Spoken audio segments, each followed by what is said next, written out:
जनगणना 2027 का जो प्रक्रिया है दोस्तों चालू हो चुका है और इस बार जनगणना आपको खुद सबमिट करना होगा, यानी कि आप अपने मोबाइल से या कंप्यूटर से अपना डिटेल खुद ही सबमिट करेंगे। जी हाँ दोस्तों, आपके घर के एड्रेस के ऊपर कोई नहीं आएगा जनगणना फॉर्म भरने के लिए, पूछने के लिए, लिखने के लिए कुछ भी नहीं आने वाले हैं। सारा का सारा जो इस बार जनगणना का प्रोसेस है बिल्कुल ही ऑनलाइन कर दिया गया है। यहाँ पे 2 स्टेप में अपना जनगणना जो है कंप्लीट होता है। पहला, एक तो अपना सारा डिटेल को सबमिट करोगे, ठीक है, एप्लीकेशन नंबर जनरेट हो जाएगा। उसके कुछ दिन बाद आपके घर के एड्रेस के ऊपर सत्यापन के लिए, वैलिडेशन के लिए कोई भी कर्मचारी आ सकते हैं और वो बस एक बार वेरीफाई करेंगे कि जो आपने डाला है वो सही डाला है या नहीं। कहने का मतलब है, अगर आपने कच्चा मकान डाला है लेकिन आपका छत का मकान है तो फिर वो वहां पे सही करेंगे वो, और जब वो सही करके चले जाते हैं तो आपका जो जनगणना है कंप्लीट हो जाता है। तो चलिए बेहतर जानकारी के लिए फिलहाल चलते हैं कंप्यूटर का स्क्रीन के ऊपर और जनगणना ऑनलाइन करने का कंप्लीट प्रोसेस देखते हैं। चलिए दोस्तों, जनगणना से संबंधित कुछ इंपॉर्टेंट बात कर लेते हैं। 17 अप्रैल से जनगणना स्टार्ट हो जाएगा। इस बार का जनगणना फुल्ली डिजिटल होने वाला है। 17 अप्रैल से 1 मई तक आप लोग अपना डाटा खुद ही ऑनलाइन चढ़ाओगे वेबसाइट के ऊपर। अच्छा, 1 मई के बाद यानी कि आपका डाटा फीड होना बंद हो गया। उसके बाद 2 मई से ये जो डाटा आपने फिल किया है उसे सर्वे किया जाएगा, यानी कि स्टाफ आएंगे आपके घर के ऊपर और जो आपने डाटा सबमिट किया है वो सही है या नहीं है वो देखने के लिए स्टाफ आएंगे आपके द्वार के ऊपर, घर के ऊपर, और वो सत्यापित करेंगे और फिर वो सबमिट कर देंगे। फिर आपका जो पत्र है वो सबमिट हो जाते हैं। बाकी दोस्तों, 17 अप्रैल से जो जनगणना हो रहा है इसमें आप अपना बेसिक डाटा फिल करेंगे। 33 अलग अलग सवाल आपसे पूछे जाएंगे। बस आपको ऑप्शन सेलेक्ट करना है, कुछ क्वेश्चन वगैरह आपको नहीं टाइप करना है। और एक बार जैसे ही आप डिटेल को सबमिट कर देते हैं टोकन नंबर जनरेट हो जाएगा और उस टोकन नंबर में जाकर के आप चाहे 1000 बार एडिट कर सकते हैं अपना डिटेल्स को 1 मई 2026 तक। उसके बाद 2 मई को वो फाइनल सबमिट हो जाएगा। चलिए, ये सब चीजें करना कैसे है बेहतर जानकारी के लिए कंप्यूटर के स्क्रीन के ऊपर आ जाते हैं। आपके सहूलियत के लिए जनगणना का जो डायरेक्ट लिंक है डिस्क्रिप्शन पिन कोड में दे दिया हूं, वहां से आप आ सकते हैं इस पेज के ऊपर। क्योंकि ये 17 अप्रैल से ही वेबसाइट लाइव हुआ है तो गूगल पे रैंक कर नहीं रहा। तो चलिए दोस्तों, बेहतर जानकारी के लिए कंप्यूटर के स्क्रीन के ऊपर चलते हैं और जनगणना करने का कंप्लीट प्रोसेस देखते हैं। आपके सहूलियत के लिए जनगणना का जो डायरेक्ट लिंक है डिस्क्रिप्शन पिन कोड दे दिया हूं और ये सेंट्रल गवर्नमेंट का वेबसाइट है। इसी से यानी इसी एक वेबसाइट से सभी स्टेट का जनगणना कंप्लीट होगा। तो आप बिहार जनगणना लिख के गूगल पे सर्च करोगे तो वेबसाइट आने वाला नहीं है। लिंक डिस्क्रिप्शन पिन कोड दे दिया हूं। और ध्यान रखने वाली बात यह है कि ये जो वेबसाइट है सुबह 6 बजे से 12 बजे रात तक ही चलता है, बीच में बंद रहता है।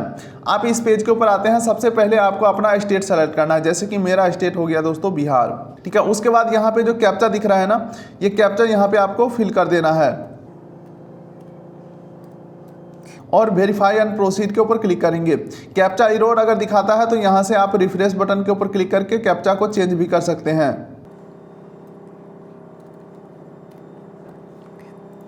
चलिए, अब यहाँ पे देख सकते हैं कुछ टर्म्स एंड कंडीशन बताए जा रहे हैं। 15 से 20 मिनट आपका लग सकता है और सही जानकारी आपको देना है और ओके कर देते हैं। अब चलिए दोस्तों, एक प्रोफाइल बना लेना है। सेल्फ इनुमिनेशन HOF लॉगिन, यानी कि हेड ऑफ फैमिली का डिटेल डालना है। आपके घर में जो भी गार्जियन है, मान के चलो पिताजी गार्जियन है तो उनका डिटेल डाल करके यहाँ पे अकाउंट बनाना है। उनका नाम डाल लेना है, मोबाइल नंबर चाहे आप अपना ही डाल दो, ईमेल ID ऑप्शनल है, आप डाल सकते हो, छोड़ सकते हो। और वेरीफाई एंड प्रोसीड के ऊपर क्लिक करेंगे। उसके बाद दोस्तों हमारे नंबर पे OTP भेजा गया है, ओके कर देते हैं। OTP एंटर करेंगे, उससे पहले हमें अपना भाषा सेलेक्ट कर लेना है। तो चलो मैं भाषा यहाँ पे हिंदी सेलेक्ट कर लेता हूँ और यहाँ पे OTP जो आया है OTP एंटर करके आगे बढ़ेंगे।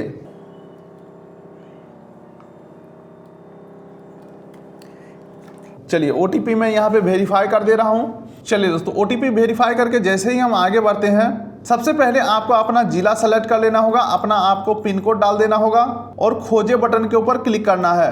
अब उसके बाद दोस्तों सैटेलाइट का मैप दिख जाएगा गूगल का, यहाँ पे आपको अपना घर को सेलेक्ट कर लेना है मैप के ऊपर। अब उसके बाद दोस्तों जनगणना में आपके घर से संबंधित जानकारी अभी देना है। यहाँ पे सबसे पहला सवाल है कि आपका घर किस प्रकार का है। जैसे कि आपका घर मिट्टी का है, लकड़ी, बांस, पक्का, ईंट, पत्थर, सीमेंट या अन्य का ऑप्शन है तो आप अपने हिसाब से यहाँ पे सेलेक्ट करोगे। और फिर अगला सवाल आता है जनगणना मकान के दीवार में प्रयुक्त प्रमुख सामग्री किस प्रकार से आपका घर बना हुआ है, घास फूस का, कच्ची ईंट का, लकड़ी का या पक्की ईंट का, आप अपने हिसाब से सेलेक्ट कर लेना है। और आपका जो छत है वो किस प्रकार का है, पक्का ईंट का है या घास फूस प्लास्टिक, आप अपने हिसाब से घर का यहाँ पे पूरा डिटेल दे देना है।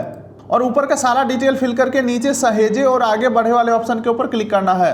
अब अगला आ जाता है परिवार से संबंधित जानकारी। तो यहाँ पे पूछा जा रहा है इस परिवार में सामान्यतः रहने वाले व्यक्ति की कुल संख्या कितनी है। तो आपको अपने हिसाब से यहाँ पे डाल देना है। परिवार के मुखिया का नाम आपको यहाँ पे डाल देना है। उसके बाद परिवार के मुखिया का नाम आपको हिंदी भाषा में लिख देना है। उसके बाद आपको सेलेक्ट करना है परिवार के जो मुखिया है वो पुरुष है या स्त्री है। अब उसके बाद दोस्तों आपके जाति से संबंधित कोई सवाल पूछे जाते हैं, जैसे कि अनुसूचित जाति, अनुसूचित जनजाति, अन्य। तो आप अपना जाति का जो नाम है किस कैटेगरी में आता है वो यहाँ पे इस लिस्ट के ऊपर क्लिक करके देख सकते हैं। चलिए अब आगे बढ़ते हैं। इस मकान के स्वामित्व की स्थिति, आपका जो मकान है अपना है या किराए पे रहते हैं, अपने हिसाब से यहाँ पे जवाब देंगे।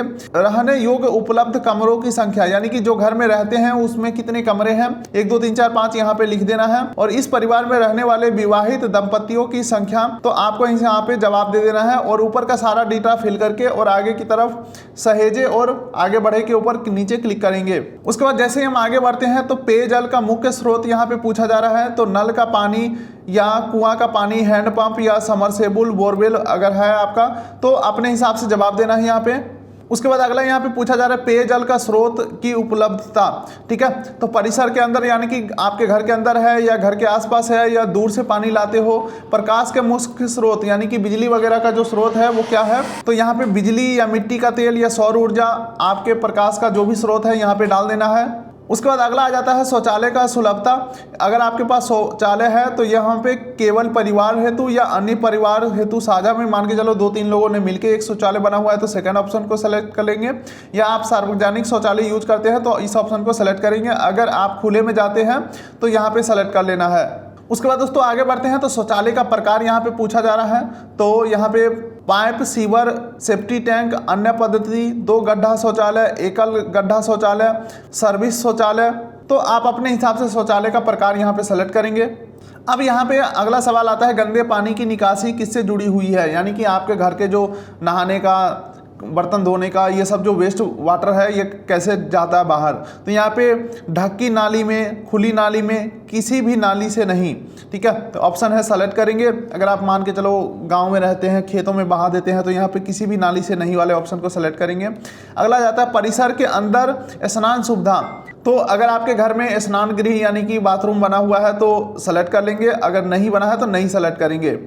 उसके बाद अगला आ जाता है दोस्तों रसोई घर और एलपीजी गैस कनेक्शन की उपलब्धता। रसोई घर में खाना पकाते हैं तो यहाँ पे सबसे पहले पूछा जा रहा है क्या आपके घर में एलपीजी का सुविधा है। तो पहले ऑप्शन को सेलेक्ट करेंगे। या एलपीजी एलएनजी यानी कि जो पाइपलाइन आज के डेट में बिहार में चल रहा है वो कोई सुविधा नहीं है, सिलेंडर का भी सुविधा नहीं है, तो सेकंड ऑप्शन को सेलेक्ट करेंगे। घर के भीतर खाना पकाते हैं परंतु रसोई घर में नहीं। तो जिनका रसोई घर है यानी कि डेडिकेटेड जो किचन है वो अलग से है तो पहले ऑप्शन को सेलेक्ट करेंगे। या आप मान के चलिए घर के भीतर ही खाना पकाते हैं, रसोई घर आपका नहीं है। ठीक है, तो इसमें से ऑप्शन सेलेक्ट करेंगे एलपीजी कनेक्शन है या नहीं है। खुले में या घर के बाहर पकाते हैं तो एलपीजी से पकाते हैं या गैस कनेक्शन है या नहीं है, वो उस हिसाब से यहाँ पे जवाब देना है। या खाना नहीं पकाते हैं, सार्वजनिक खाना खाते हैं, तो यहाँ पे भी ऑप्शन दिया गया है। उसके बाद अगला सवाल आता है खाना पकाने के लिए मुख्य ईंधन का स्रोत क्या है। ठीक है, जलाऊ लकड़ी हो गया या फसल का अवशेष जैसे कि लकड़ी मान लो, या गोबर का जो उपला है वो, मिट्टी का तेल, एलपीजी, एलएनजी, या बिजली से बनाते हैं गोबर गैस, बायोगैस या सौर ऊर्जा से। तो यहाँ पे मैं एलपीजी एलएनजी सेलेक्ट कर लेना हूँ, बाकी आप अपने हिसाब से डिटेल को सेलेक्ट करेंगे। तो ऊपर का सारा डिटेल फिल करके सहेजे और आगे बढ़े वाले ऑप्शन के ऊपर क्लिक कर देना है। अब उसके बाद पूछा जा रहा है आपके घर में इलेक्ट्रॉनिक सामान क्या क्या है। रेडियो या ट्रांजैक्शन है या नहीं है, सेलेक्ट करेंगे। टेलीविजन है तो दूरदर्शन, मुफ्त डिश, फ्री वाला डिश है या केबल कनेक्शन है, डीटीएच है। इसके अलावा इंटरनेट की सुविधा है या नहीं है आपके घर में, लैपटॉप कंप्यूटर है या नहीं है, मोबाइल और स्मार्टफोन है या नहीं है, केवल लैंडलाइन है या केवल मोबाइल है। और अगर मोबाइल है तो स्मार्टफोन या दूसरा नॉर्मल मोबाइल है तो एक एक ऑप्शन सेलेक्ट कर सकते हैं। या दोनों है तो दोनों को सेलेक्ट करेंगे। अगर आपके घर में कोई मोबाइल नहीं है तो नहीं के ऊपर क्लिक करेंगे। साइकिल और स्कूटी, मोटरसाइकिल, मोपेड क्या होता है ये तो मुझे भी नहीं पता। साइकिल, मोटरसाइकिल या स्कूटी वगैरह है या नहीं है तो आप अपने हिसाब से सेलेक्ट कर लेंगे। उसके बाद कार या जीप, वैन वगैरह है या नहीं है, अपने हिसाब से सेलेक्ट करेंगे। उसके बाद अगला पूछा जा रहा है कार या जीप या वैन है आपके घर में, तो हाँ ना में जवाब देंगे। परिवार द्वारा उपयोग किए जाने वाले मुख्य अनाज, चावल, गेहूं, ज्वार, बाजरा, मक्का या अन्य का यहाँ पे ऑप्शन है, अपने हिसाब से सेलेक्ट करेंगे। तो डिटेल सारा फिल करके सहेजो और आगे बढ़े वाले ऑप्शन के ऊपर आपको क्लिक कर देना है। जैसे ही आगे बढ़ते हैं तो एक बार आपको डिटेल जो है आपका सारा प्रीव्यू कर लेना है, सारा डिटेल आपको वेरीफाई कर लेना है। अगर आपका ऊपर का दिया हुआ सारा डिटेल सही है तो पुष्टि करो और सबमिट करे वाले ऑप्शन के ऊपर क्लिक कर देना है। अब उसके बाद दोस्तों यहाँ पे बताया जा रहा है आपका डिटेल जो है सफलतापूर्वक सबमिट कर दिया गया है और आपके ईमेल आईडी और मोबाइल नंबर पे एप्लीकेशन नंबर भेज दिया गया है। लेकिन ध्यान देने वाली बात यह है दोस्तों, अपना एप्लीकेशन नंबर डाल करके कभी भी आप डिटेल को मॉडिफाई कर सकते हैं 1 मई 2026 से पहले और 2 मई से आपका ये जो डिटेल है ये वेरीफाई किया जाएगा।